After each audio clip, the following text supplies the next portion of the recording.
Hello, I'm Coach Hurd, and thank you for tuning in and listening to the Word from Coach Hurd, where I give you real talk biblical lessons because you already know I'm going to tell it like it is.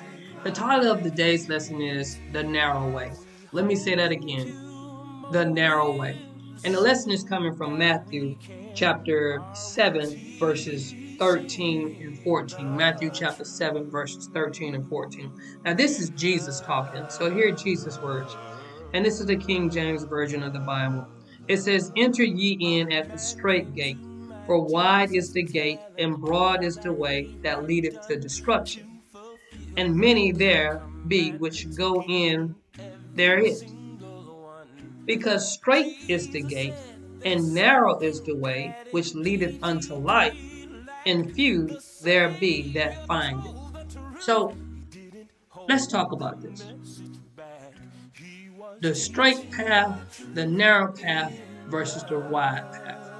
I like to break this down into a practical sense in the fact that be careful following the crowd. Just because a lot of people are doing something does not make it right. I've often heard in my years on this earth, oh, Coach Hurd, you the only one that see it that way. You the only one that's doing that. Nobody else is doing it this way. Everybody else is doing it that way.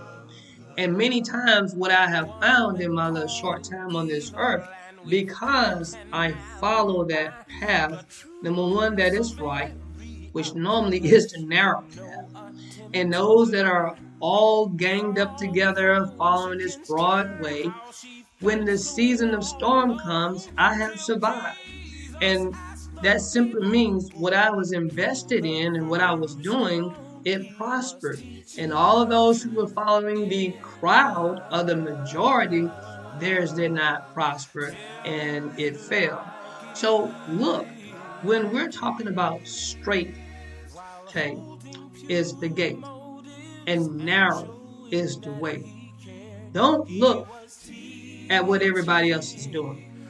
Look within yourself and follow what the Holy Spirit is guiding you to do.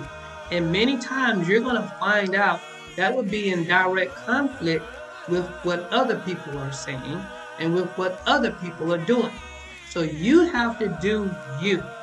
Don't try to be like everybody else. Just be you, follow the Spirit, and do the things that you know what is right, which is right.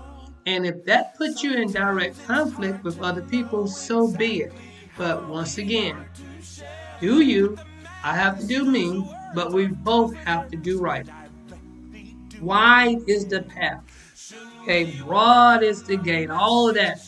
That's where you're going to find everybody that's doing those things that God has not blessed. And so even if it looks right, you say, well, it looks like they're doing the right thing, does not mean it is right. I tell um, my kids all the time, because I hear it in my house, well, everybody else is doing it. And I tell them this, well, if everybody goes down to Galveston and jump off the bridge into the Gulf of Mexico, are you going to do that? And then it gets silent. See, that sums it up right there. Just because everyone else is doing something does not make it right. Okay, going back to the text. It says, Enter ye in at the strait gate, for wide is the gate, and broad is the way that leadeth to destruction. Once again, and I'm done with this.